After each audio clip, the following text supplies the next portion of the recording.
अस्सलाम वालेकुम, क्या हाल चाल है आप सबका। आई होप आप सब लोग ठीक होंगे। Welcome back to my YouTube channel. Welcome back to another brand new vlog. तो यहाँ मैं अपनी तैयारी कर रही थी। तैयारी मैं किस लिए कर रही थी, क्योंकि मैंने जाना था निकाह पे, और निकाह किसका है वो मैं आपको आगे बताती हूँ। यहाँ मैं अपनी सारी तैयारी कर रही थी। मैं इसी तरह करती हूँ कि जब भी मैंने कहीं जाना हो, स्पेशली किसी शादी पे जाना हो, तो मैं अपना सारा मेकअप इस तरह ऑर्गेनाइज़ करके रख लेती हूँ, ताकि मुझे पता हो कि हर चीज़ सामने है और इस तरह तैयार होने में मुझे ज़्यादा आसानी होती है। और अब मैं आपको बताती हूँ निकाह किसका है। तो निकाह है मेरे चाचू ससुर के बेटे का, मतलब मेरे इन लॉज़ में शादी थी, तो हमने वहाँ जाना था। तो सबसे पहले मैं आप लोगों के साथ एज़ यूजुअल कपड़े शेयर करूँगी जो मैंने और ज़ैनब ने पहने थे। ज़ैनब को मैंने एक बहुत प्यारा सा फ़्रॉक पहनाया था। ये एक गरम फ़्रॉक है। बेसिकली मुझे इस कोट के साथ कुछ ना कुछ पेयर करना था, तो फिर मैंने ये फ़्रॉक ले लिया था। ये कोट ज़ैनब की नानों ने लास्ट ईयर गिफ्ट दिया था, और मैं चाह रही थी कि किसी तरह मैं इस कोट को इस्तेमाल में लाऊं, और मुझे पैंट शर्ट भी नहीं पहनानी थी, तो इसके साथ ये काफ़ी अच्छा पेयर हो गया था। साथ में मैंने लेगिंग्स मैच कर ली थी, ये भी मैंने मिनी माइनर से मैच की थी, तो यूँ ये काफ़ी अच्छा पेयर बन गया था। अब मैं आपको दिखाती हूँ अपना ड्रेस। अच्छा, मैं काफ़ी कंफ्यूज हो रही थी ये ड्रेस पहनते हुए, क्योंकि फुल रेड कलर का ड्रेस था और ये मेरे जहेज़ का ड्रेस है। मैं कुछ लाइट कलर का पहनना चाह रही थी, लेकिन फिर मैंने कहा चलो मैं ये पहन ही लेती हूँ। और मैं कुछ न्यू नहीं लेना चाह रही थी, क्योंकि आगे कोई इस तरह का फंक्शन नहीं आ रहा जिसमें मैं कोई न्यू ड्रेस लूँ और पहन सकूँ। और जब तक किसी की शादी आती है घर में, या कज़न की किसी की शादी आती है, तो तब तक और न्यू ट्रेंड्स आ गए होते हैं। इस ड्रेस को मैंने कोई 2 से 3 दफ़ा बस पहना हुआ है, और ये एक काम वाला जोड़ा है। इसका यूँ गाउन बना हुआ है शिफॉन का, और नीचे जामावार का फुल ड्रेस है। मेरी शादी को 8 साल होने वाले हैं, और यकीन करें इन 8 सालों में हर फंक्शन पे कोई भी शादी आती रही है या कुछ भी, मैंने अपने शादी के कपड़े बहुत रिपीट किए हैं, बरी के अलग और जहेज़ के अलग। And I am super proud of my self कि मैं इन कपड़ों को बार बार रिपीट करती रही हूँ, पहनती रही हूँ। जिसे एक कहते हैं ना कि कपड़ों को हंडाना, मैंने वो किया है। खैर, इसके साथ ये शिफॉन का दुपट्टा था, और ये इस ड्रेस की पूरी लुक थी। बात कर लेते हैं ज्वेलरी की। ज्वेलरी मैंने एज़ यूजुअल गोल्ड की पहनी थी। ये गोल्ड की बैंगल्स आप लोग पहले भी देख चुके हैं। अच्छा, मुझे ये गोल्ड का सेट बहुत ज़्यादा पसंद है। इसका एक रीज़न तो ये है कि ये वाकई में ख़ूबसूरत है, और दूसरा रीज़न ये है कि ये मेरे अब्बू ने ख़ुद अपने हाथों से बनाया हुआ है। मोस्टली आप लोगों को पता होगा कि मेरे अब्बू सुनार हैं, और वो इस तरह की ज्वेलरी वगैरह बनाते रहे हैं। लाइक उनको बहुत अच्छा एक्सपीरियंस है। बहुत ऑब्वियस ही बात है कि उनका शुरू से बिज़नेस गोल्ड का रहा है, तो मुझे उनकी बेसिकली हाथों की जो फिनिशिंग है वो बहुत पसंद आती है।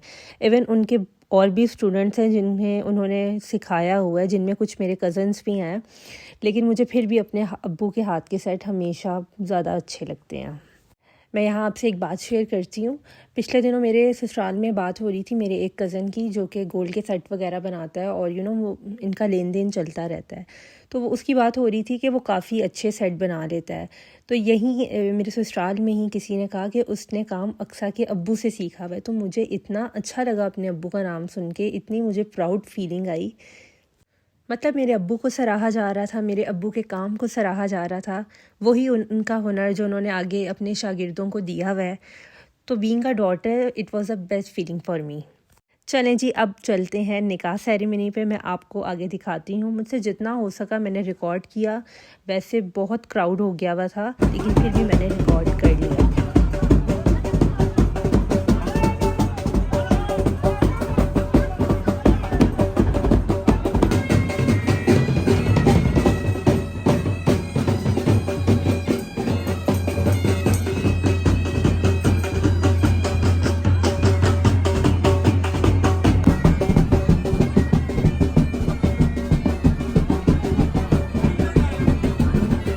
अच्छा, यहाँ मैं आपको दिखा रही हूँ, वैसे पंजाबी में इसे कहते हैं अंग, और उर्दू में मैं यही कहूँगी कि जो लड़के वालों को कपड़े वगैरह दिए जाते हैं, या लड़के को जो कपड़े वगैरह दिए जाते हैं एज़ अ गिफ्ट फ्रॉम लड़की वाले, तो यहाँ उन सब का सेटअप हुआ हुआ था। या जो लोग बारातियों के साथ आते हैं उन सब के यहाँ गिफ्ट्स थे। गिफ्ट्स में यही कपड़े वगैरह जो होते हैं वो था। काफ़ी अच्छे थे सब कुछ। इसके बाद मुझे मौका मिला था ब्राइडल रूम में जाने का, बिकॉज़ स्टेज पे उस तरह आप कैप्चर नहीं कर सकते क्योंकि काफ़ी क्राउड हो जाता है। तो फिर यहाँ भी मैंने आप लोगों के लिए छोटा सा व्लॉग बनाया था।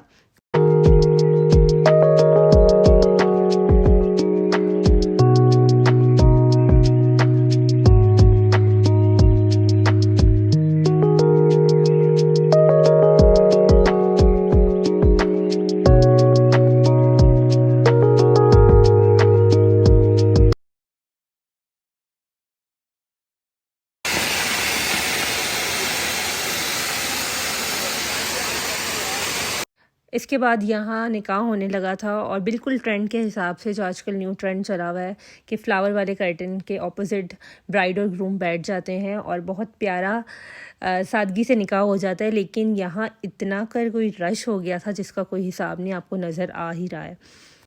और शादी का सबसे खूबसूरत हिस्सा है शादी का खाना, और यहाँ शादी का खाना खुल गया था। टू बी वेरी ऑनेस्ट, खाना बहुत ज़बरदस्त था, जिसमें गोश्त का सालन था, फ़िश थी, जलफ्रेज़ी कोफ्ते थे, सैलड और पेठे का हलवा जो कि स्पेशल सर्दियों की सौगात होती है। इसके अलावा इमली, आलू बुखारे की चटनी, एवरीथिंग वाज सो डिलीशियस। मज़ा आ गया था खाना खाने का। फिर बस मैंने अपनी प्लेट बना ली थी। अच्छा, मुझसे शादी का जो खाना होता है बेशक जितना मर्ज़ी अच्छा हो, लेकिन मुझसे ज़्यादा खाया नहीं जाता। आप लोग बताइएगा कि आप लोगों के साथ भी इस तरह होता है? और मैं अपना लोग बिल्कुल भी रिकॉर्ड नहीं कर सकी क्योंकि मैंने ना किसी को बोला कि रिकॉर्ड कर दे, और मोस्टली इस तरह होता है कि मेरी सिस्टर्स होती हैं तो वो रिकॉर्ड कर देती हैं, लेकिन बस मैं इससे ज़्यादा कुछ रिकॉर्ड नहीं कर सकी अपना लोग।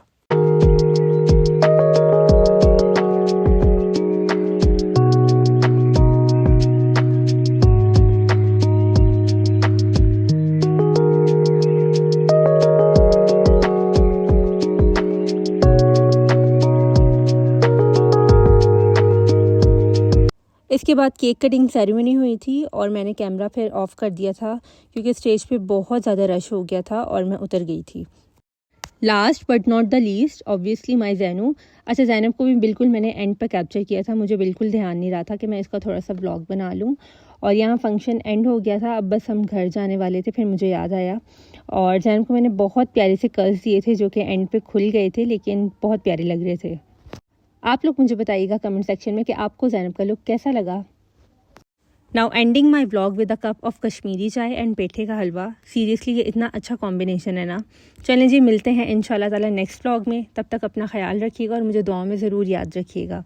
जाते जाते मेरे चैनल को सब्सक्राइब ज़रूर कर दीजिएगा और मेरी वीडियोज़ को लाइक और शेयर भी कर दीजिएगा। अल्लाह हाफिज़।